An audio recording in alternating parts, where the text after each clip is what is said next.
review is going to be strange, to say the least, because of all the games that I've looked at and am going to look at in the future, Xevious is a game I'm really only reviewing because I own it. It's sort of weird. I haven't really spent much time with it, even though it was one of my first NES games.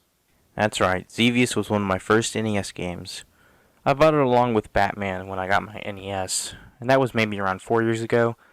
So yeah, I've had the game quite a while. Anyways, let's just kick off the review. Xevious is probably one of the lesser known games that Namco released in 1982. It was most likely overshadowed by games like Mappy, Burger Time, and Dig Dug, but regardless, the game still has its fans.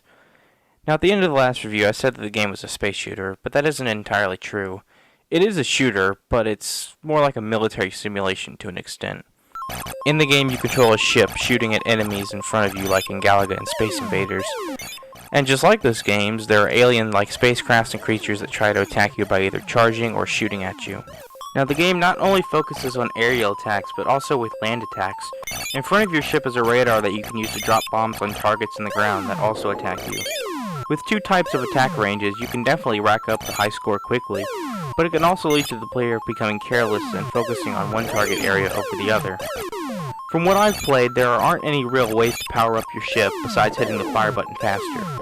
While this formula up to this point and even beyond would continue to mostly use the same things, Xevious does the same, but it added other things like radar to make it stand out from other games in its time. I think that the game can be enjoyed by gamers today, but it can sometimes feel boring and repetitive due to the continuous screen scrolling. It can also get difficult because of the constant focus the player needs to not be shot.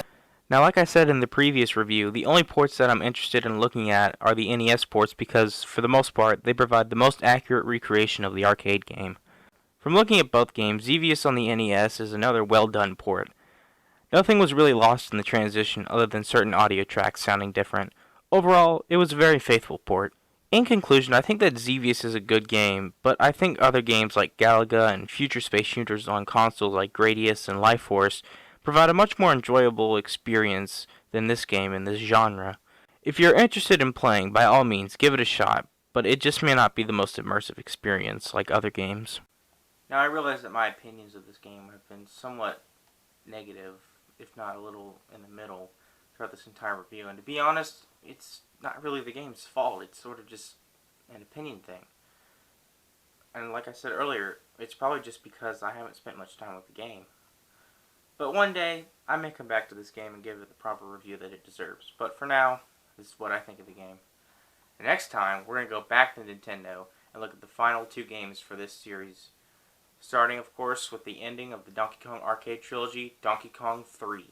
Until then, this is Arcade Chronicles.